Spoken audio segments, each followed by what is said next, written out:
पारंपरिक आईमार औषध खाइले बिना खर्चरे रोग गायब। केवल सधैव लुण 2 ग्राम प्रतिदिन सालाड किंबा शरबत इत्यादि मिसाई करी खाइले थायराइड, बीपी एवं पेट ठीक रुहे। देसी गाई घी खाआंतु, अनेक रोग गायब होइजिवो। कहते ऋण करी मध्य घी खाओ। ऋणं कृत्वा घृतं पीबेत। अधिकरु अधिक भेसुंग पत्र, कढ़ी पत्ता कांजी किंबा चटनी तैयारी करी खाआंतु। एथिरे बीपी, सुगार, कोलेस्ट्रॉल कंट्रोल हुए। तरकारी तैयारी करिबा समय रे लुहा कड़े तैयारी करी खाआंतु। आयरन डेफिशिएंसी हेबो नाही। रक्त कमी रोग आनीमिया दूर हुए। चीनी एवं लुण कम खाआंतु, हाड़ मजबूत हेबो, रक्त संचालन ठीक भाव में हेबो एवं किडनी रोग हेबो नाही। चीनी बदल रे गुड़ खाआंतु, कारण चीनी रे 12 प्रकार केमिकल थाए, यह आपणकर स्वास्थ्य खराब करे। व्यंजन रे राई एवं कला जीरा पकाई छुक मारी करी खाआंतु, एथिरे अनेक लाभ मिले। प्रतिदिन नाक भितर गाई घी किंबा सोरिष तेल लगांतु, मस्तिष्क एवं फुसफुस ठीक रहे।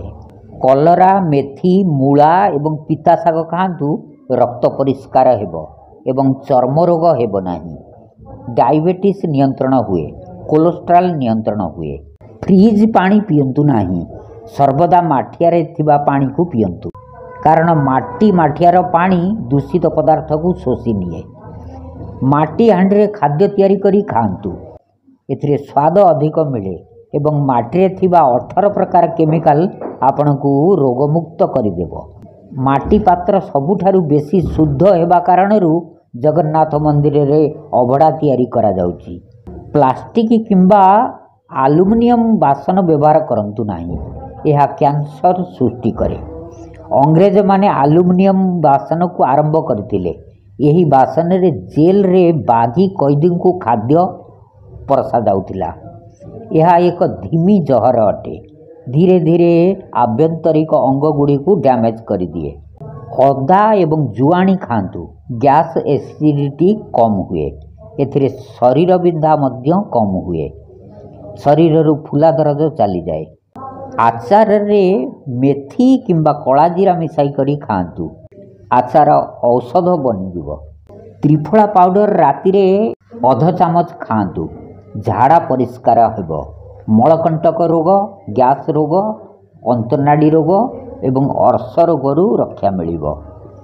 त्रिफला पानी को कपड़ा रे छाणी करी आखि को धोइले दृष्टि शक्ति बढ़े। चश्मा लगाइबा को पड़िबो नाही। अध चामच कंचा जीरा 1 ग्लास पानी रे बतुराई राति रे रखंतु, सकाळु खाली पेट रे एही पानी पियंतु एवं जीरा चोबई करी खाई नियंतु। एथिरे एसिडिटी हेबो नाही एवं पेट ठीक रुहे। अध ग्राम डालचीनी गुंड 1 दिन रे खाइले हृदय रोग, श्वास रोग हेबो नाही। 1 कप चा रे अदा, डालचीनी गुंड अल्प एवं गोटे गुजराती पकाई चा तैयारी करी पियंतु। चा अमृत परि स्वास्थ्य वर्धक हुए। शरीर रु जंत्रणा कम हेबो, गठिया बात रोग हेबो नाही। हृदय रोगर प्रतिरोध हुए। ठंडा दिन रे जायत्री अल्प मुहरे रखी चुचुमिले ठंडा कम लागिबो।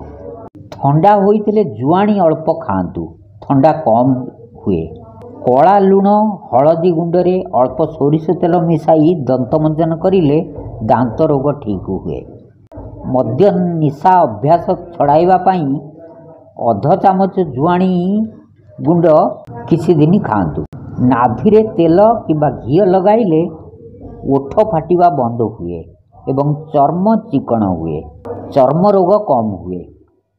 पेटरे कुर्मी नष्ट करिया पई अध चामच जुआणी गुंड रे गुड़ मिसाई राति रे सोइबा समय खाआंतु।